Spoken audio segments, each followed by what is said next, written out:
Well, happy Wednesday, everybody. Welcome to Uncompromised with Tara with my girl JoJo from Jerz of Are You Effing Kidding Me? And we have another episode of It's a BFD News Day.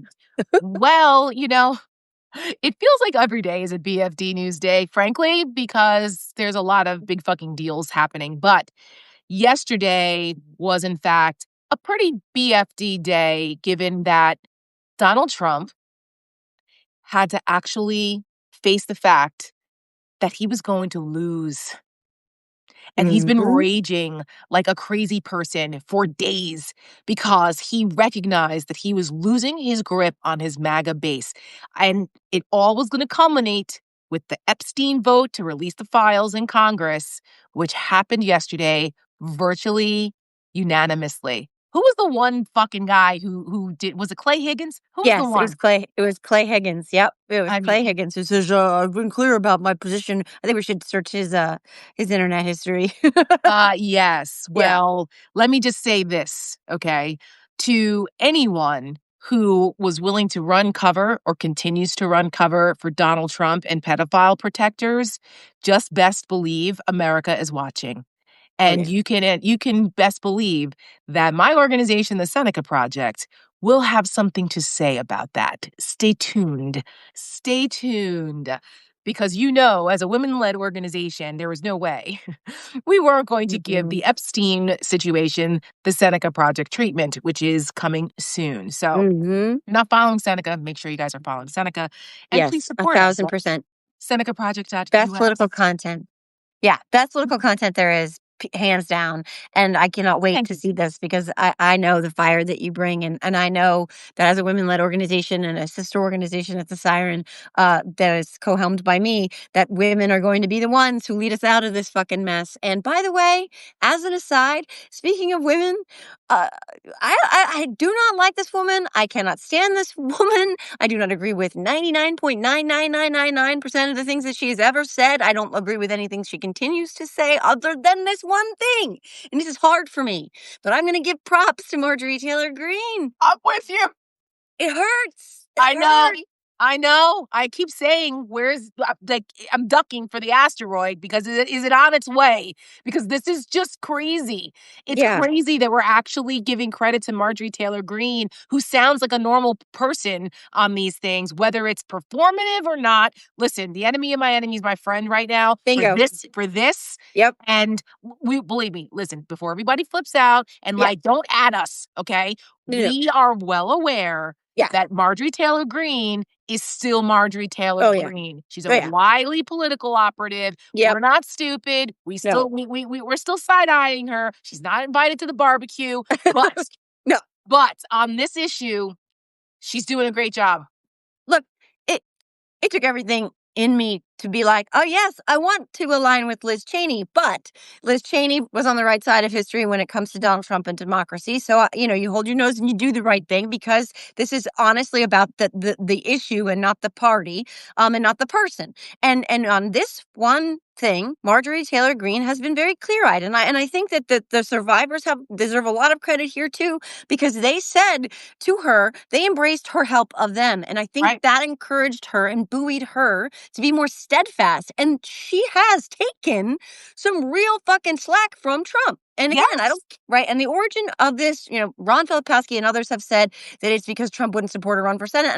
And that probably is true. But Right. honestly, I don't care that much for this moment because it was Marjorie and Thomas Massey and God, Nancy Mace. Yeah. It was those Republicans that forced this issue and forced Donald Trump's acquiescence. And also, I think what they're realizing is that the writing is on the wall, that he doesn't have coattails. Donald Trump is not No. bringing up anybody behind him, and they're the ones No. that are going to be left holding the bag. This is an excellent point, Joe, and Rafi has joined the chat. Cat butt. Cat butt. It's always an added bonus when we get a little Rafi cat butt.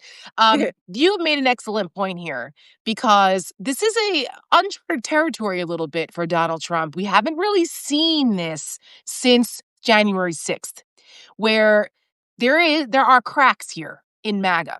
Mhm. And he, as I mentioned in the beginning, like he was going to lose this vote. So the whole like reversal, all of a sudden he's like, I don't care. You can vote for it, blah, blah, blah. Yeah. No.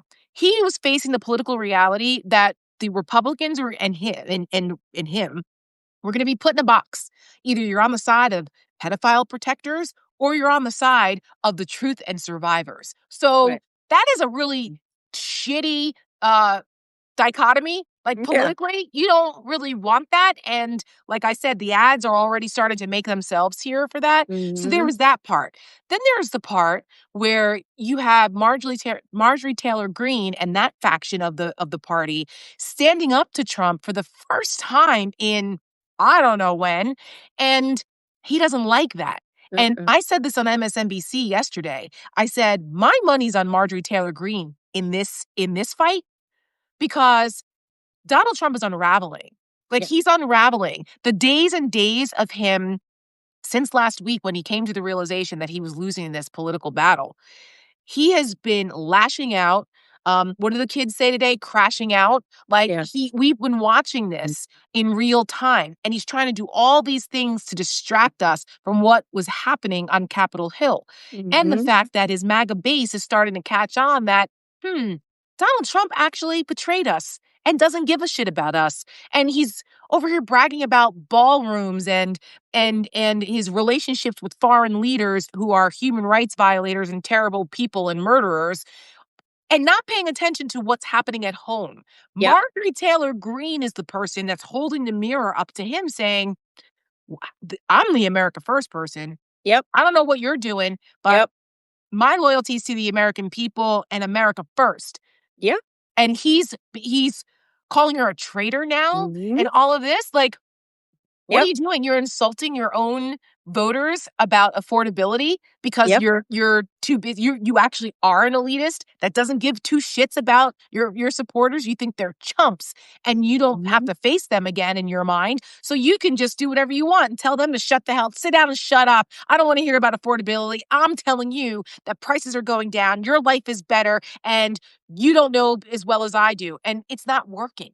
Nope. No, because what they were adept at doing is making people think that things were worse than they were. When I had friends who were talking about getting their third cars, complaining about the price of a pizza, and I was like, well, hold on a minute. You can make people think things are worse than they are, but you cannot make people think things are better than they are when they're going to the grocery store and scratching their heads like, what the hell?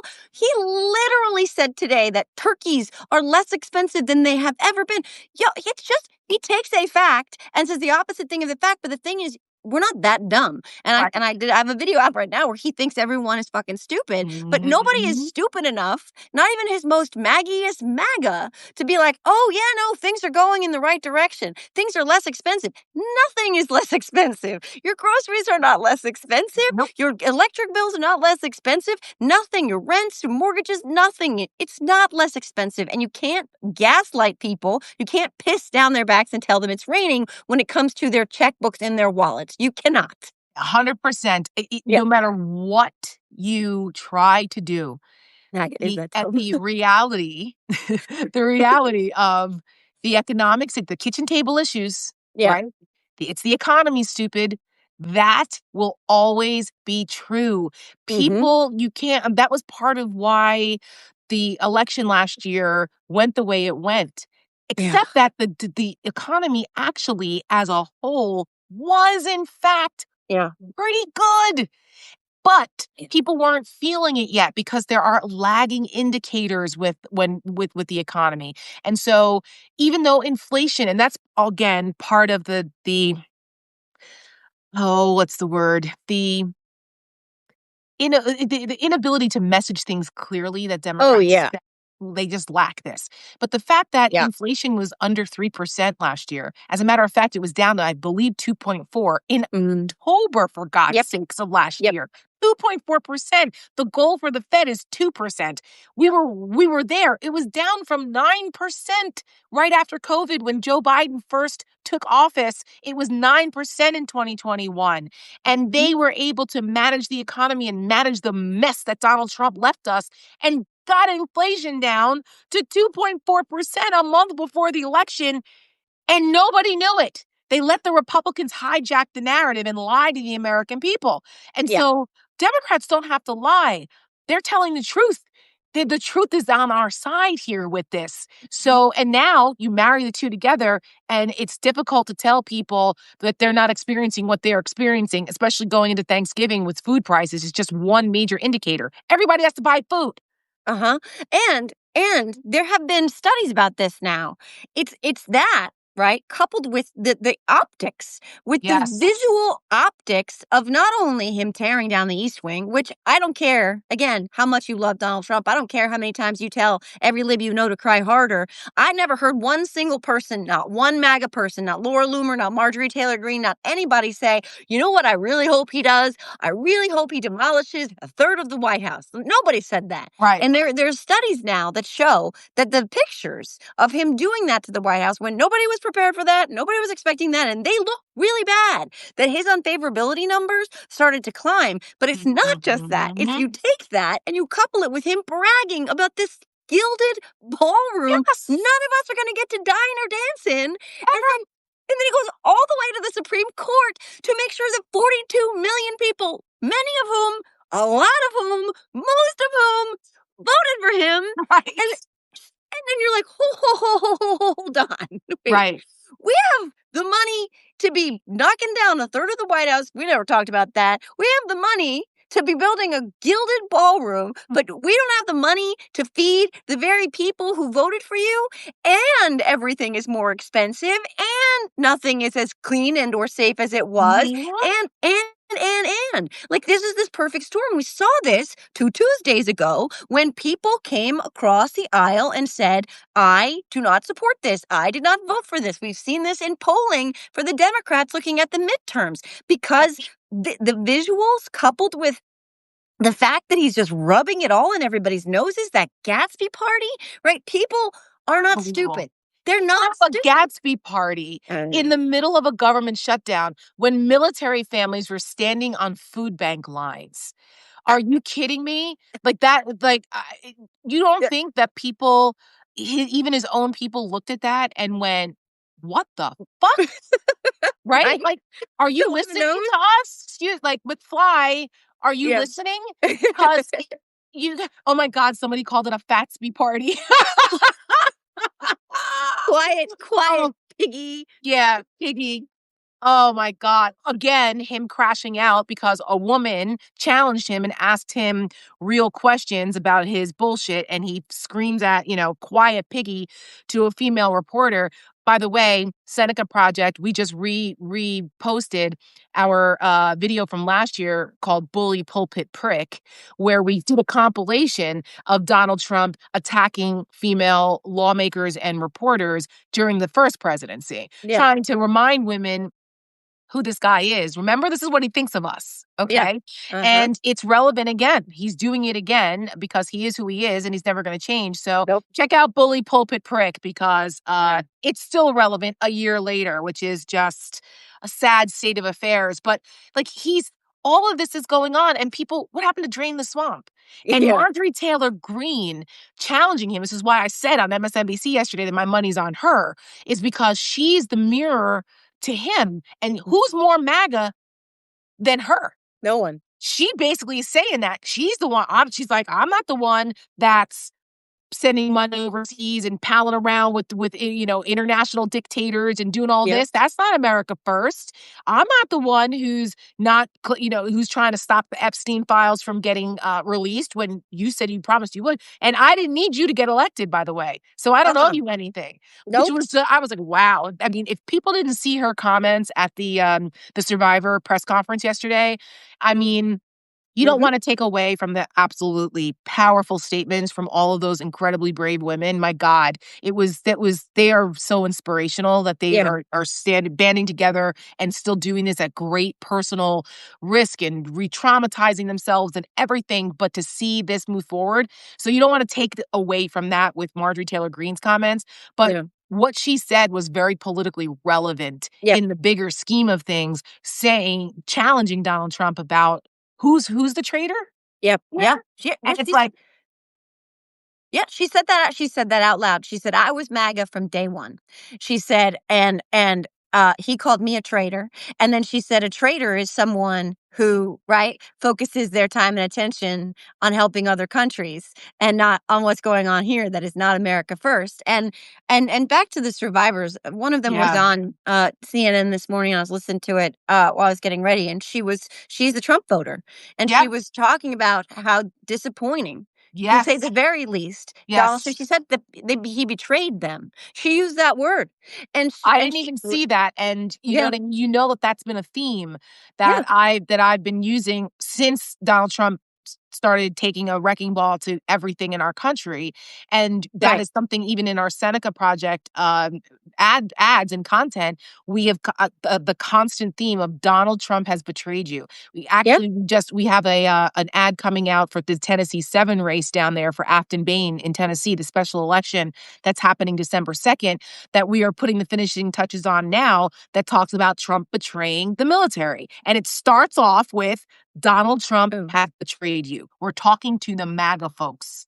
Yeah, and you take that one step further because or back, depending on which direction you wanna go in. He has betrayed you because he never gave a fuck about you, because he never cared about you. He doesn't Mhm. care about you. He doesn't care if you starve. He doesn't care if you die for him. He doesn't care if you went to January 6th, with a pop-up DIY gallows in your backpack to hang his former vice president. He doesn't Right? Because it's kind of like what was going on, right? right, Like, like these right. fucking people where'd they get the gallows from? Like, who put that together? I Whose don't know. job was that? Did you pack the gallows? Like, I don't know. I don't know about you, but I always have a spare gallows on hand. You never know. Actually, it's a spare box of gallow or right? jug of gallow. That's the kind Who's of got the gallow rope?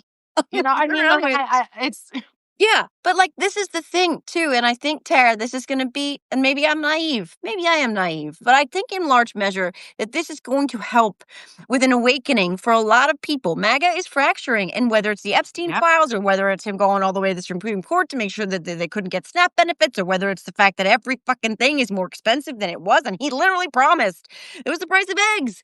Something is afoot, and it's like snap out of it. And some people who were of the mindset that he was what he promised needed to be reminded and or smacked in the face a little bit. yes, And I think we are. Again, I'm probably naive and too hopeful to a fault here, but I think that there's a shift afoot, and I think that there needs to be a shift afoot in the Democratic Party as well in response to all of this, because we have to change our strategies in terms of messaging, and in terms of who we're embracing, and in terms of who we're shutting out, in terms of what we're talking about, because that lived experience was something we failed to deliver the messaging on in yes, 24. And we have an opportunity, as fucked up as it is now, I to know. make that lived experience seen. And when you do that, you pull more people in and you get them more involved and you get them more excited. And I will Yes, just add this one thing. Since I have you, I'm curious to get your take on this because it's something that concerns me greatly.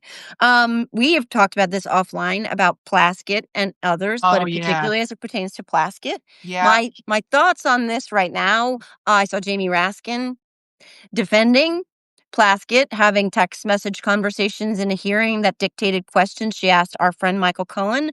And I have to say, from my own perspective, I don't think that that's the right strategy.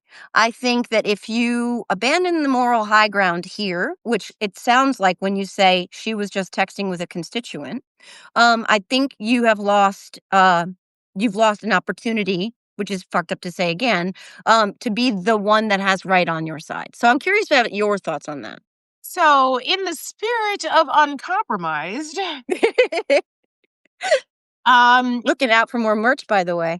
it is like half a step away. The merch is coming, guys. I've been saying this for a week, but we had a little bit of a hiccup because my husband does my merch, I and love so that. he got busy at work. But we are I sent you the test site last night, Joe. You got a So sneak good. peek at So it. good. So good. Yes, yes, So and good. paid subscribers to my Substack, which I'm very appreciative, will get the first look and some discounts to get the cool merch. It's merch So with good. a message. It's merch So with a good. message. So yes, in the spirit of uncompromised, to answer your question, I actually talked about this on Saturday on Coffee and Conversation because I just finished reading the story you sent about the Virgin Islands and Jeffrey Epstein's the text messages with Representative Plaskett, who a friend of mine worked for many years and who many of us like a lot because she kicked ass during the impeachment hearings. She's Yep. tough. She's great on those committee hearings. Like she was Yeah. great. So it was really disappointing to see that in 2019 that she was literally texting in real time with Jeffrey Epstein during the Michael Cohen testimony. Yeah. And that sent me down a rabbit hole to start reading more into Jeffrey Epstein's basic buying off of the Mhm. entire U.S. Virgin Islands government. Yep. I encourage everyone to Google Julie K. Brown.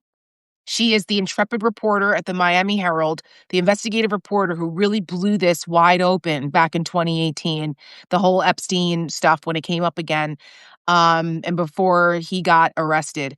And she has a series of incredible stories. And I went back and read the one she wrote about the Virgin Islands. Mhm. And I got to tell you, it is so disturbing. And the fact that Plaskett, I did not know this. She was a Republican first and then I didn't know that. I didn't either, and switched parties to run for the representative, position there. She also worked for a law firm who represented Epstein Didn't know that either. I did in the not know Virgin that. Islands, and that's why because when I don't know if people on the chat have seen this, but I believe it was the Washington Post who broke it first, and I won't subscribe to them, so if it's behind a paywall, I'm like, "Oh, well," after what happened, Yeah. but it wasn't behind a paywall when they first broke, but they actually got the C-SPAN video and Mhm. matched of that hearing and matched it to Yep. her texting, and they had the text in real time between her and Yeah. Epstein, and it felt to me like they were real chummy. I was like, Oh, "This is yeah. a real casual chat, like, they know each other. This isn't just some constituent He was complimenting chatting." her on her outfit. And was she chewing? Which I thought Yes. was weird too, because that Yes. felt a little Chummy. yes, a little too colloquial. Uh-huh. And I was like, "Why are you this friendly?" This you have to remember, this is after he was convicted. This is Mhm. after he served time. It was Mhm. after years of Mm. information coming out, including the Miami Herald investigations, including Vicky Ward, who's another intrepid, amazing, kick-ass investigative reporter who did a whole podcast series on Ghislaine Maxwell and Epstein and all of this. Okay, so you can't tell me that she didn't know at this point, Yep. okay? Nope. Not only did she know, she took money from him, $30,000 in campaign donations, along with a whole shit ton of other Virgin Islands officials who ended up getting in trouble and brought up on corruption charges. I mean, everybody from the Economic Council to the two former governors, the first lady of the Virgin Islands, the former first lady of the Virgin Islands was Jeffrey Epstein's like office manager, executive assistant in the Virgin Islands. When he Mm. moved there full time, he was paying off the guys at the airport. He Yep. paid off the Customs and Border Protection person who was in charge of the Virgin Islands. He was paying off everybody. And Plaskett worked for the firm who represented him years prior. So they knew each other. So I Mhm. don't want as much as I love Jamie Raskin and all of those guys, I they've love done him great too. work, right? And but this this is a problem for her. And I frankly think that she should step down. I I And agree I with said you. it. I agree with And I you. like her, but Yeah, I I'm like her sorry. too, and it's hard to say that. It is hard to It say that. is. And the reason also, not just because it's the right thing to do, the reason if you go to any social media app right now, mine, any one of them, is full of Republicans pointing to this thing. They are pointing to this very thing and Yep. saying, what about, wait, why are you okay with? I You're the know. ones on some high horse. This is, then they say, the natural progression. This has always been all about a gotcha for Donald Trump. That's Yep. what it's about. But Yep. you can't, so we can't do those two things at one time. We can't say, oh no, this is about what it should be about, which is Yep. accountability, Yes. which is justice for the survivors. We Yes. can't hold that truth and then say, well, texting with a known pedophile in real time with actual questions to ask in a hearing we're paying for Yeah. to expose corruption. You can't hold those two things at the same time. My whole feed on every platform is full of Republicans going, hold on a minute, how can you defend this and then say this is wrong at the same time? I So, know. And don't right, give them the opening. nope, We nope, have the moral high that's ground it, here. You that's it, can't do it. And if nope. anything, if she doesn't step aside, at least the censure. There should be a censure. I mean, Well, come they made a on. deal. They made a deal with the devil on that one too. I know. And Right. I am not in agreement with the way that they are circling the wagons here on this. I mean, I get the inclination, like, well, Republicans do it for their own, but what do I always say, Joe? You cannot become what you despise. Yes. It's a very Yes. fine line. And in a situation like this, I'm sorry, we are dealing with an international cabal.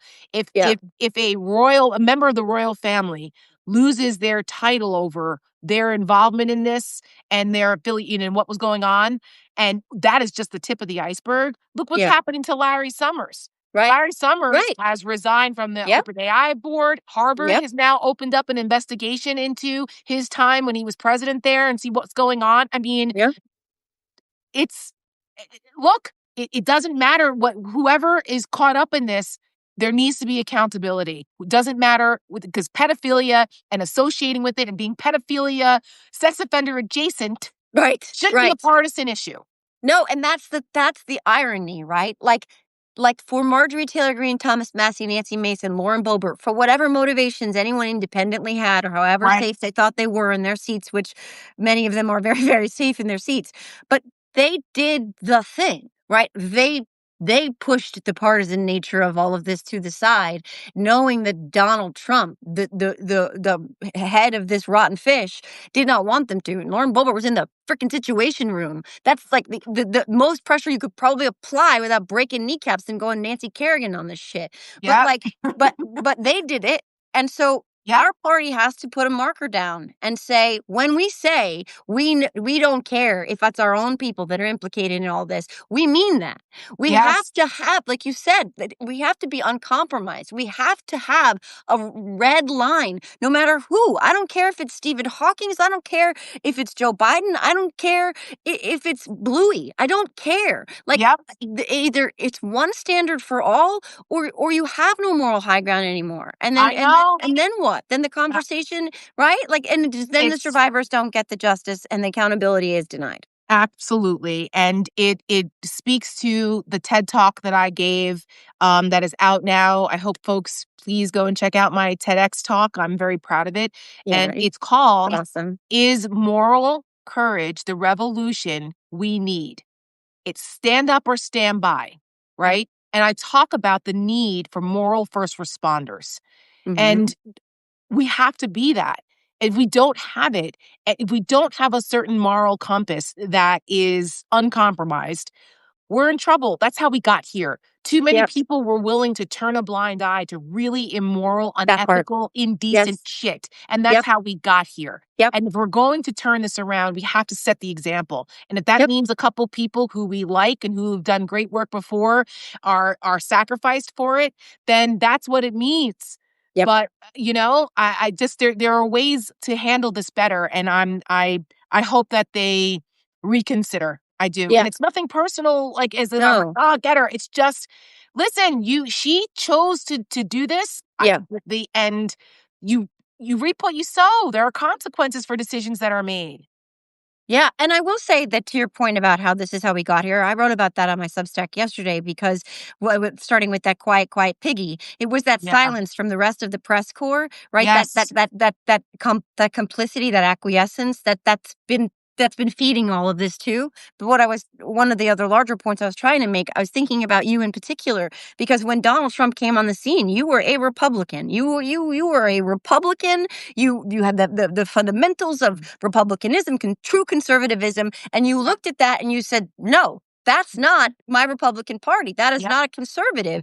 And you said, I'm walking away. Actually, they walked away from you first. But Yeah. but what you did was the opposite of how we got here, because you were uncompromised, because you had a moral compass, because there are still fundamental rights and wrongs, and we are in a moment where we have allowed that to be a sliding scale of what we'll accept and Yeah. what we'll accommodate, and how quiet we'll be when our fellow journalist is called a piggy on Air Force One, right? Like, if you in that moment choose to stand up and reject it instead, you are fighting back against the system that has made Donald Trump the president for the second time. A convicted Yeah. felon, adjudicated rapist, sexual abuser who bragged about grabbing women by the pussy and incited a deadly attack on our Capitol. It is Yep. the complicity, the silent Yep. acquiescence of people who do not stand up in that moment because they're following that moral compass. And that's the opposite of Tara Setmayer. That's the opposite of uncompromised. That's the opposite of the Seneca Project.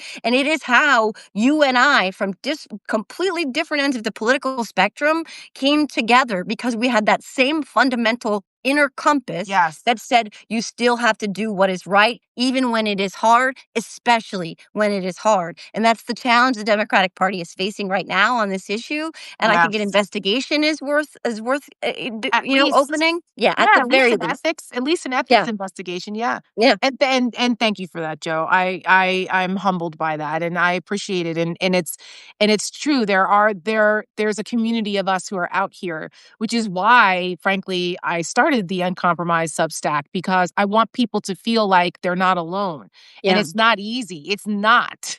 That's also why I hope my Substack reaches the masses, because it's not easy.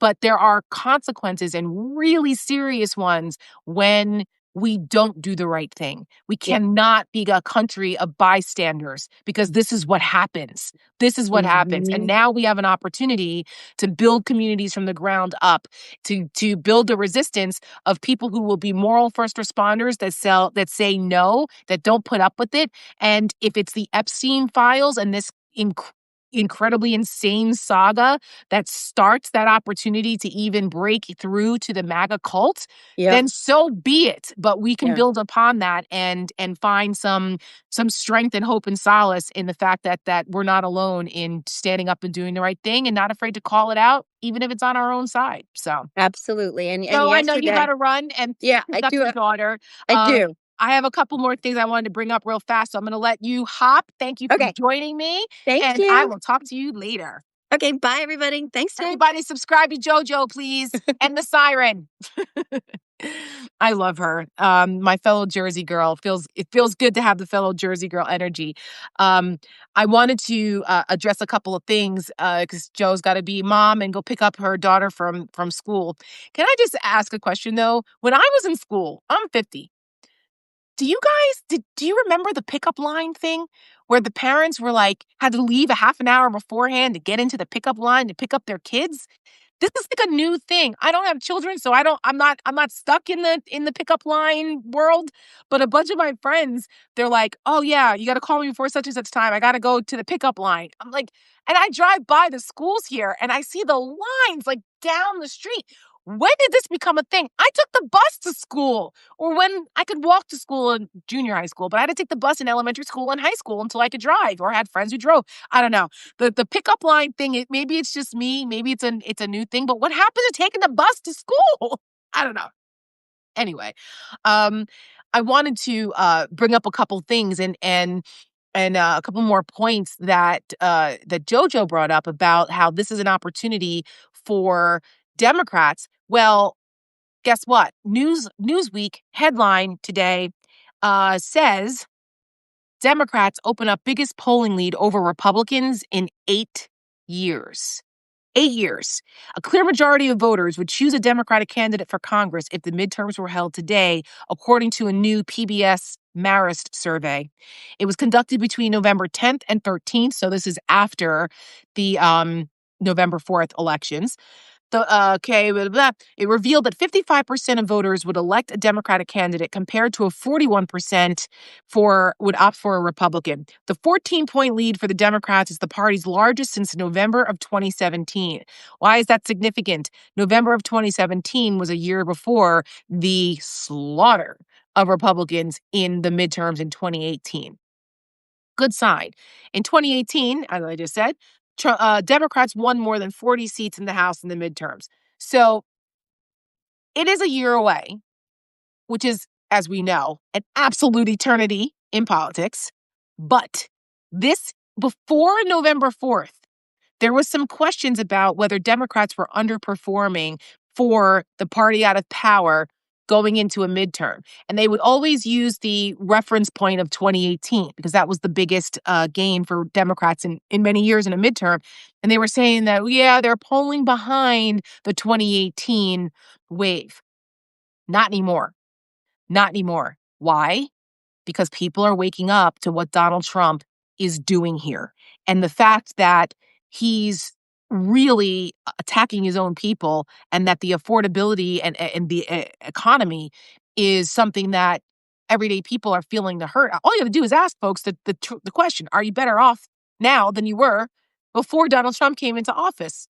And for virtually everyone who's not a billionaire or very, very uber wealthy, the answer is no. Or unless you're like a Saudi dictator or someone from the Middle East that is buying off Donald Trump and the presidency, the answer is no. So whether Democrats can capitalize on this momentum remains to be seen. But organizations like mine at the Seneca Project and efforts by influencers like Joe that have huge platforms over at the Siren and what we're doing, independent journalists here on Substack. But there is a movement building here. There's a movement building. And you can see that the Democrats start to respond when they see the voters speaking up and demanding better. So let's all keep them on track to make sure that we win the midterms because losing is not an option. It is not an option.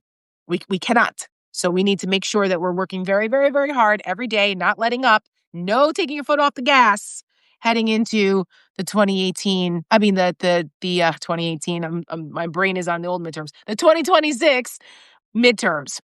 And I see a couple of you in the comments, and some folks were asking about the Pam Bondi press conference today and what she said. There's a couple other quick things I just want to touch on. So, yes, we've gotten the Epstein file vote to happen. My understanding is that Donald Trump still has not said when he's going to sign it. It's I guess they're deciding on what they're going to do and what kind of pomp and circumstance they're going to have to sign this, which just makes me ill because we all know that he doesn't actually want to release anything. But Pam Bondi, now that they have this investigation, the special prosecutor is looking into the Democrats, would not answer the question if they would be released within 30 days. I believe the legislation says that everything's supposed to be released in 30 days. She hemmed and hawed. Well, investigation and blah, blah. This is the game they're going to play, guys. They're going to play the game that there's an ongoing investigation and they can't release X, Y, or Z.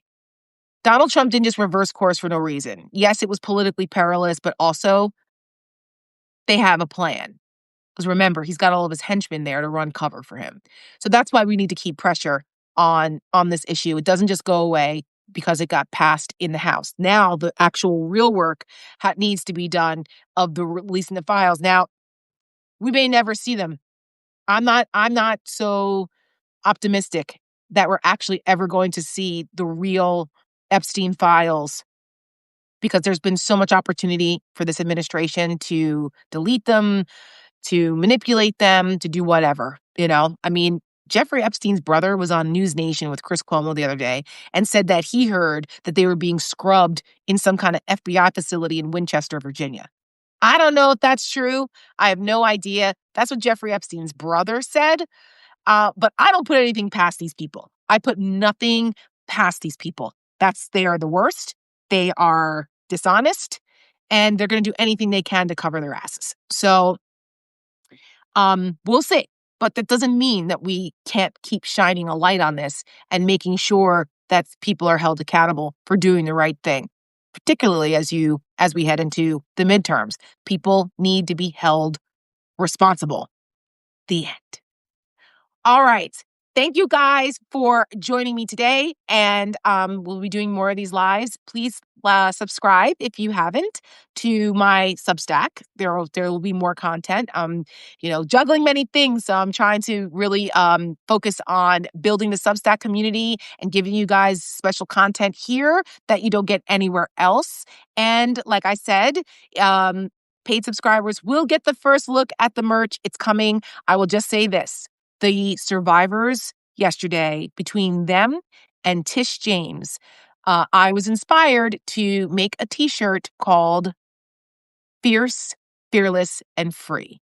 It will be featured on the website, and that's what these women are, and that's what we represent. We are fierce, fearless, and free. So that is one of the offerings from the Uncompromised collection by Tara that will be released soon. Thank you guys for joining me, and I will see you for the next Substack Live. I believe I'm going to do one on Friday, I think. So stay tuned for it. Thanks, guys. Send me your questions in the chat, too.